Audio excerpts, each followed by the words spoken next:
प्रभुंकर धन्यवाद हो। प्रभु आमनकर जीवन रे ए नूतन प्रभात जोग कले आ गोटे दिन आमनकु देले तांको चरण तले बसी तांको वाक्यर निकटवर्ती हेबा पाए। एणु प्रभु को धन्यवाद देवा सहित आसंतु आमने अल्प समय प्रभुंकर वाक्यर निकटवर्ती हेबा। जदि आपण मानक हस्तरे प्रभुंकर वाक्य अच्छे दयाकरी मो सहित खोलंतु द्वितीय पीतर तार 1 अध्याय 3 पद। द्वितीय पीतर तार 1 अध्याय 3 पद। प्रभुंक वाक्य रे पर लिखा जाए जे आपणा गौरव ओ सद्गुण रे आम्भ मानकु आह्वान करिअछन्ते ताहांक विषयक ज्ञान द्वारा ताहांक ऐश्वरिक शक्ति आम्भ मानकु जीवन ओ धर्मपरायणता निमंते समस्त आवश्यक विषय दान करिअछे। प्रभु ए पठित वाक्य रे आशीर्वाद करंतु। आज आमने जो चिंता नहीं अल्प समय प्रभुंकर वाक्य देखिबा ता हेउछे दैनंदिन जीवन रे ईश्वर परायणता, गॉडलीनेस इन डेली लिविंग। ईश्वर परायणता ख्रीष्टीय जीवनर एक चरम लक्ष्य अटे। ईश्वर परायणता निमंते प्रभु आमानंकु आह्वान करिछन्ते। आमे जे ईश्वर परायणतार जीवन यापन करू एहा प्रभु चाहन्ते आ सेथि निमंते से आम प्रत्येकंकु आह्वान करिछन्ते। ईश्वर परायणता केवल पालकंकर कर्तव्य, मिशनरी माने ही कियोबा केवल स्पिरिचुअल लीडर्स माने जे ईश्वर परायणतार जीवन अतिबाहित करिवे ताहा नुह। प्रत्येक ख्रीष्ट विश्वासी जो माने प्रभु जीशु को परित्राणकर्ता रूपे ग्रहण करिछन्ते, जो माने पाप क्षमार अनुभूति पाइछन्ते, से माने ईश्वर परायणतार जीवन अतिबाहित करंतु एहा प्रभु इच्छा करंते। आमे जे कोनोसी स्थान रे रहू, चारि कांथ मध्यरे आबद्ध अवस्था रे गृह मध्यरे रहू कियोबा आमानकर कार्यस्थली रे कियोबा आमाने सांग मानक मध्यरे कियोबा आमे एकाकी थिले मध्य आम जीवनर प्रत्येक मुहूर्त रे आमे ईश्वर परायणतार जीवन अतिबाहित करू। एहा ईश्वरंक वाक्य आमानंको आह्वान दिए। तेणु प्रेरित पाउल एही ईश्वर परायणतार महत्व, एही ईश्वर परायणतार गुरुत्वता को प्रकाश करे तांकर पुत्र, आत्मिक पुत्र तिमोथी को से यही कथा कहउछन्ते। प्रथम तिमोथी तार 4 अध्यायर 7 पदर ख अंशरू मु अध्ययन करुछे। ईश्वर परायण जीवन यापन करबा निमंते अभ्यास कर। पाउल तांकर धर्मपुत्र तिमोथी को कहउछन्ते, हे तिमोथी, तुम्भे ईश्वर परायणता जीवन यापन करबा निमंते अभ्यास कर। कारण शारीरिक व्यायाम अल्प विषयर लाभजनक, किंतु ईश्वर परायणता इह काल ओ पर काल रे ପ୍ରତିଜ୍ଞାଯୁକ୍ତ ହୋଇ ସମସ୍ତ ବିଷୟରେ ଲାଭଜନକ ଅଟେ। ପ୍ରେରିତ ପାଉଲ ତିମୋଥୀଙ୍କୁ ସ୍ମରଣରେ ଆଣି ଦେଉଛନ୍ତି ଯେ ଈଶ୍ୱର ପରାୟଣତା ଖ୍ରୀଷ୍ଟୀୟ ଜୀବନରେ କି ପ୍ରକାର ମୂଲ୍ୟବୋଧ ଧାରଣ କରେ, କେତେ ଗୁରୁତ୍ୱପୂର୍ଣ୍ଣ ଏହା ପ୍ରକାଶ କରି ତିମୋଥୀଙ୍କୁ ସେ କହୁଛନ୍ତି, ହେ ତିମୋଥୀ, ଈଶ୍ୱର ପରାୟଣ ଜୀବନଯାପନ କରିବା ନିମନ୍ତେ ଅଭ୍ୟାସ କର। ଇଂରାଜୀରେ ଲେଖା ଅଛି ଡିସିପ୍ଲିନ୍ ୟୋରସେଲ୍ଫ ଆଣ୍ଟୁ ଗଡଲିନେସ୍।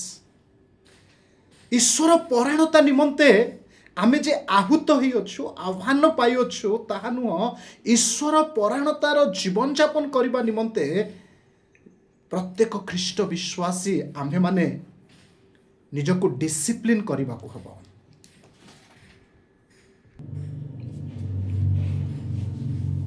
ଈଶ୍ୱର ପରାୟଣତା ପାଉଲ କହୁଛନ୍ତି, ଈଶ୍ୱର ପରାୟଣତା ଇହକାଳ ଅର୍ଥାତ୍ ବର୍ତ୍ତମାନ ଏବଂ ପରକାଳରେ ଅର୍ଥାତ୍ ଭବିଷ୍ୟତର ଜୀବନ ନିମନ୍ତେ ପ୍ରତିଜ୍ଞାଯୁକ୍ତ ହୁଏ ସମସ୍ତ ବିଷୟରେ ଲାଭଜନକ ଅଟେ। ପ୍ରିୟ ଭାଇ ଭଉଣୀମାନେ, ଈଶ୍ୱର ପରାୟଣତା କ୍ଷତିକାର ବିଷୟ ନୁହେଁ, ଏହା ଆମମାନଙ୍କ ନିମନ୍ତେ ଲାଭଜନକ ଅଟେ। କେବଳ ଏହି ବର୍ତ୍ତମାନ ସମୟ ନିମନ୍ତେ ଲାଭଜନକ ତାହା ନୁହଁ, ଏହା ଆଗାମୀ ଜୀବନ ନିମନ୍ତେ ମଧ୍ୟ ଲାଭଜନକ ଅଟେ। ଅତଏବ ଜଣେ ଖ୍ରୀଷ୍ଟ ବିଶ୍ୱାସୀଙ୍କର ଚରମ ଲକ୍ଷ୍ୟ ହେବା ଦରକାର ଯେ ଦୈନନ୍ଦିନ ଜୀବନରେ ଈଶ୍ୱର ପରାୟଣତାର ଜୀବନ ଅତିବାହିତ କରିବା। ପିତର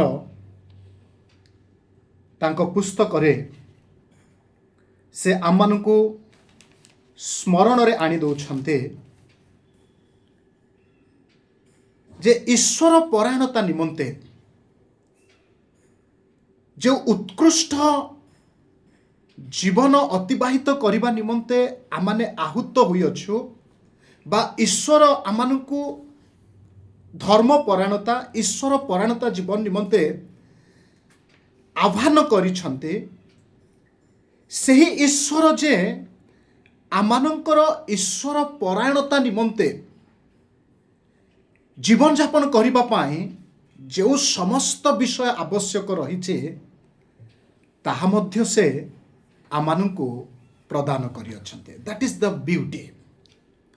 ସୁନ୍ଦରତା କ'ଣ ଯେ ଈଶ୍ୱର ଆମମାନଙ୍କୁ ଆହ୍ୱାନ କରି ଆମମାନଙ୍କୁ ଛାଡ଼ି ଦେଇନାହାନ୍ତି।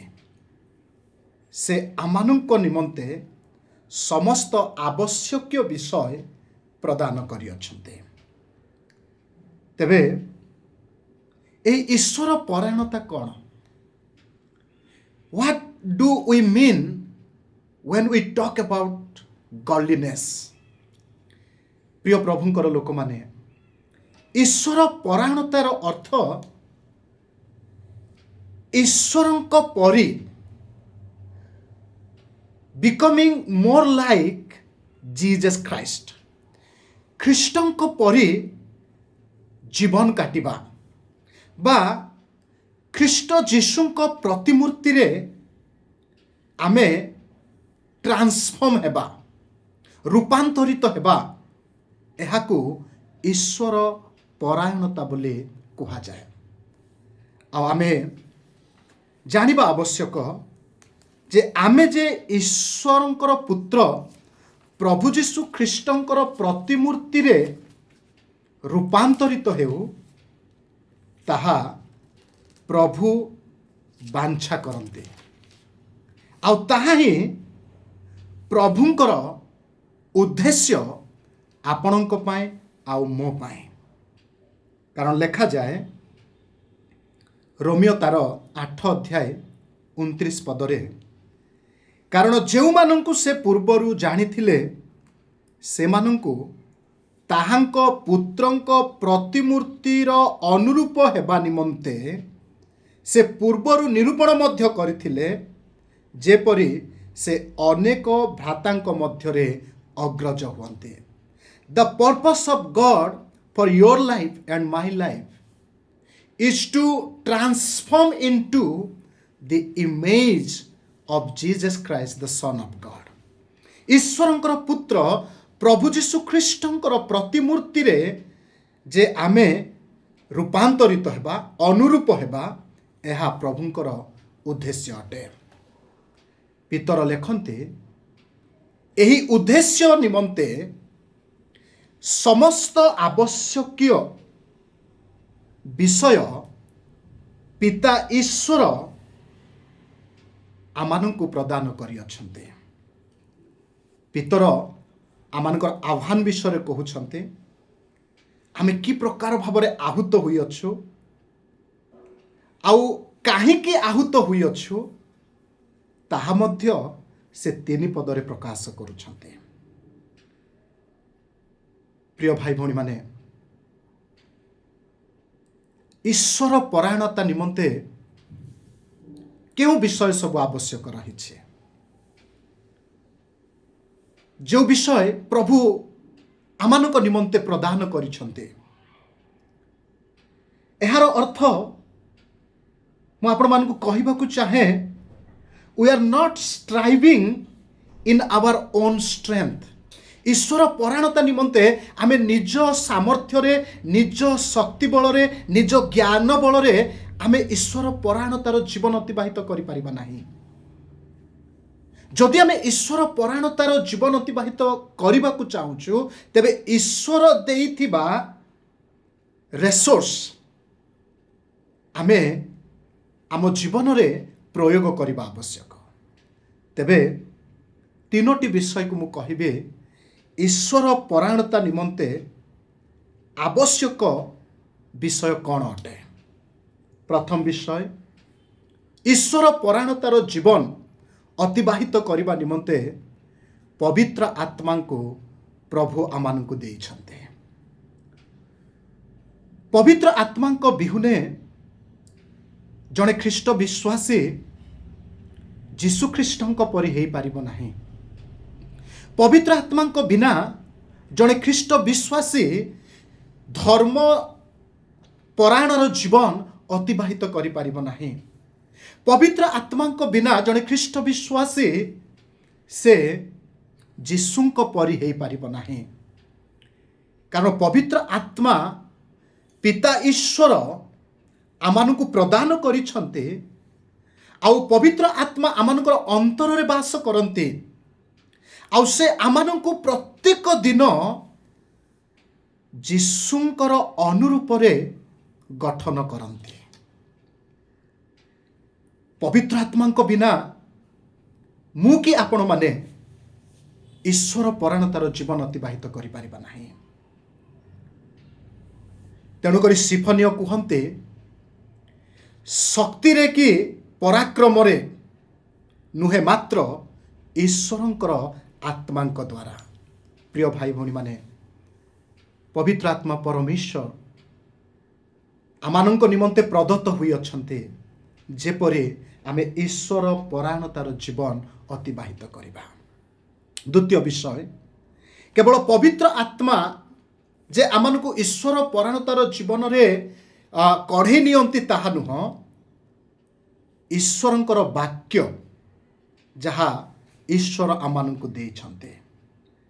ଜଣେ ଖ୍ରୀଷ୍ଟ ବିଶ୍ୱାସୀ ଈଶ୍ୱରଙ୍କର ବାକ୍ୟ ବିନା ଈଶ୍ୱର ପରାୟଣତାର ଜୀବନ ଅତିବାହିତ କରିପାରିବ ନାହିଁ।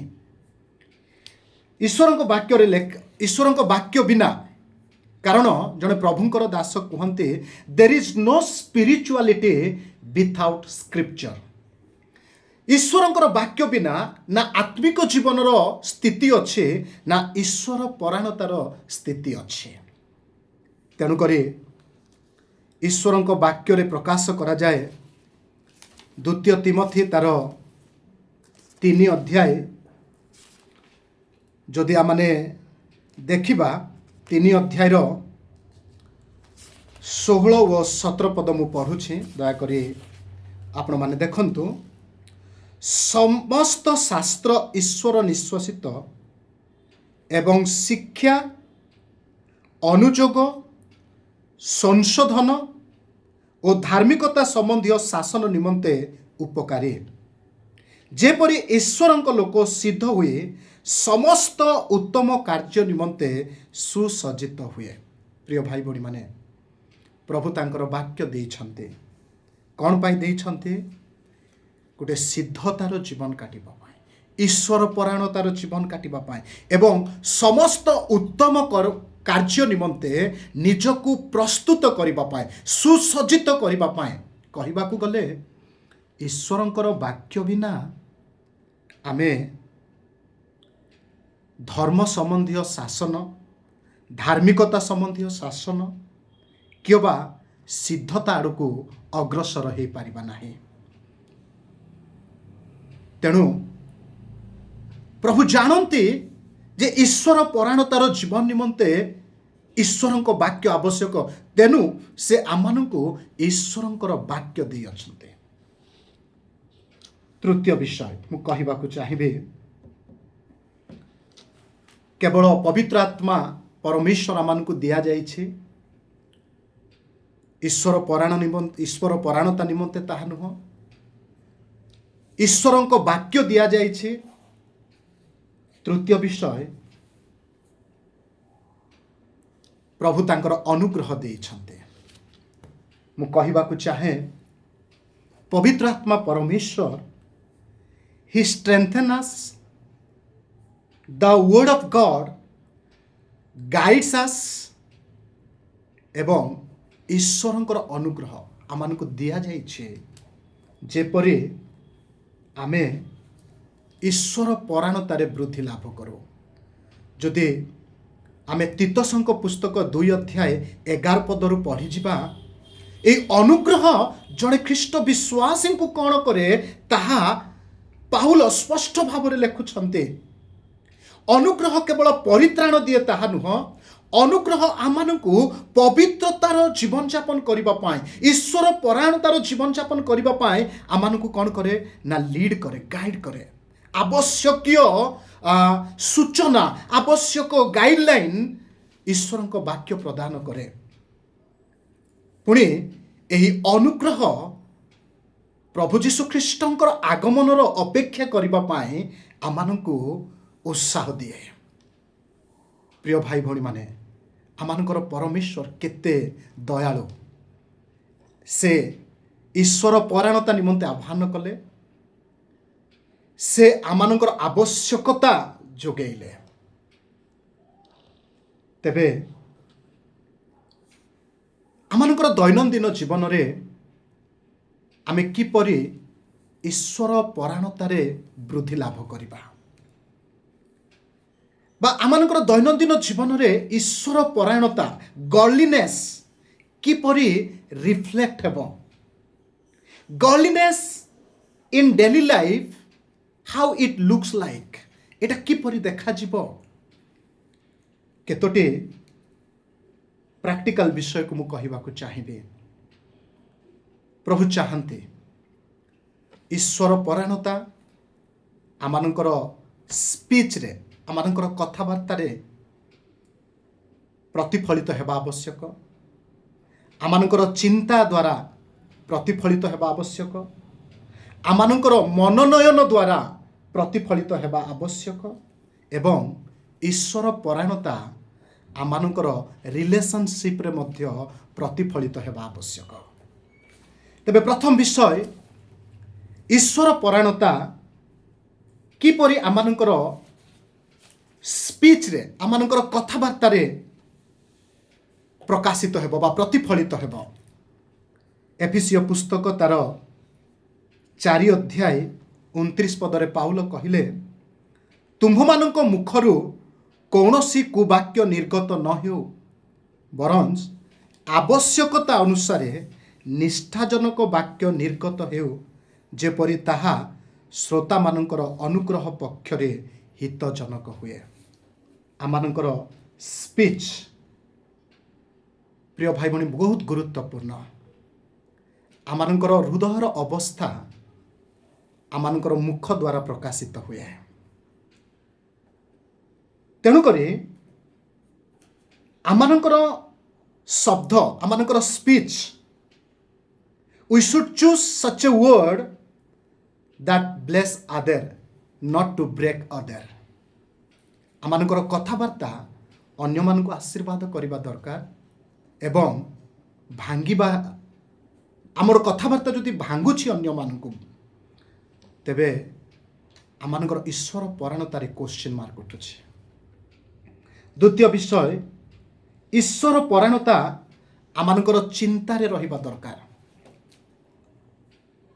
तेणुक फिलिपियो पुस्तक तार 4 अध्याय 8 पदरे पाउल कहिले अवशेष हे भातृगण जहाँ जहाँ सत्य जहाँ जहाँ आदरणीय जहाँ जहाँ यथार्थ जहाँ जहाँ विशुद्ध जहाँ जहाँ प्रतिभाजन जहाँ जहाँ सुख्यातियुक्त जेकोसी सद्गुण और प्रशंसार विषय थाए से समस्त विषय चिंता कर। गोटे ट्रांसलेशन इंग्राजी ट्रांसलेशन रे लिखा अछि meditate on what is pure and true. प्रिय भाई भणी माने आमे जहाँ जहाँ सत्य यथार्थ आदरणीय विशुद्ध प्रीतिभाजन सद्गुण रे परिपूर्ण प्रशंसार विषय ताहा आमे आमानकर थॉट रे रखिबा दरकार। कारण आमर चिंता आमर मन रे जहाँ रहे ताहा आमर व्यवहार को आमर कार्य को आमर कथबार्ता को प्रभावित करे। अतएव आमर चिंतारे मध्य ईश्वर परायणतार भावना प्रतिफलित हेबा दरकार। तृतीय आमर मनोनयन रे आमे कौन मनोनयन करुछु आमे कौन बाछुछु आमर मनोनयन मध्य आमर वास्तवता को प्रतिफलित करे। तेणु जिते आम मनोनयन विषय कथा आम सम्मुख को आसुछे आमे से विषय को बाछिबा जो विषय प्रभु को संतुष्ट करिबा। We should always seek the will of God choose the will of God. आमनकर मनोनयन रे ताहा प्रतिफलित हुए आमे केते ईश्वर परायणर जीवन अतिबाहित करुछु। कारण what we choose that reflect our wish our will our intention. तेणु मनोनयन मध्य बहुत गुरुत्वपूर्ण। शेष ए ईश्वर परायणता आमनकर रिलेशनशिप रे संपर्क रे प्रतिफलित हेबा आवश्यक। केमती एफिसियो पुस्तक तार 4 अध्याय 32 पदरे पाउल कहिले आउ परस्पर प्रति सदय हुओ कोमल हृदय हुओ पुणी ईश्वर ख्रीष्टंक ठारे तुम मानकु जेपरि क्षमा कले सही परि परस्पर को क्षमा कर। प्रिय भाई भणी माने आमर सदय हृदय कोमल हृदय आमर क्षमणीय हृदय आमर ईश्वर परायणता को प्रकाश करे। फॉरगिवनेस पेशेंस रेस्पेक्ट प्रकाश करे आम कि प्रकार जीवन काटुछु। तेणुक कुहा जाए our Christian life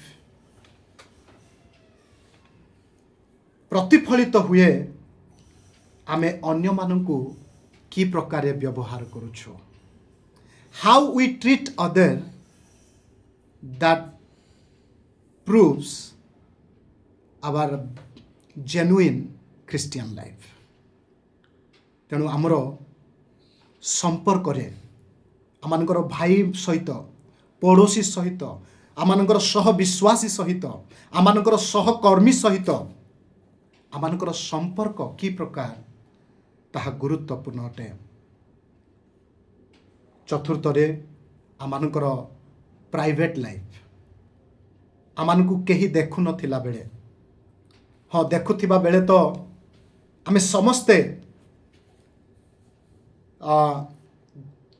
the best life को प्रेजेंट करने को चेष्टा करूँ किंतु केही देखु नथिला बेले आमे की प्रकार भाव जीवन काटुछु आमे इंटेग्रिटी रो सहित जीवन काटुछु कि ईश्वर परायणता यह एक प्रैक्टिकल विषय अटे it affects how we handle money, how we respond to criticism, how we respond to those people सेमानुंको प्रति आमे की प्रकार व्यवहार करूछु जो माने आमानुंको आघात दउछन्ते जो माने आमानुंको कष्ट दउछन्ते आमे की प्रकार समय को अतिबाहित करूछु प्रिय भाई भणी माने ए सब विषय ए समस्त परिसर आसुची ईश्वर परायणतारे मने रखंतु ईश्वर परायणता आमानंकर चर्च अटेंडेंस रे जना पड़े नाही ईश्वर परायणता आमर गीत गायन रे जना पड़े नाही ईश्वर परायणता आमर वाक्य प्रचार रे जना पड़े नाही ईश्वर परायणता आ अन्य कोनोसी विषय रे जना पड़े नाही ईश्वर परायणता जना पड़े how we treat people when we think no one is watching अतएव आमे जाग्रत हो पुणी ईश्वर परायणतार जीवन अतिबाहित करूँ प्रभु आम प्रत्येक को आशीर्वाद करंतु आमेन।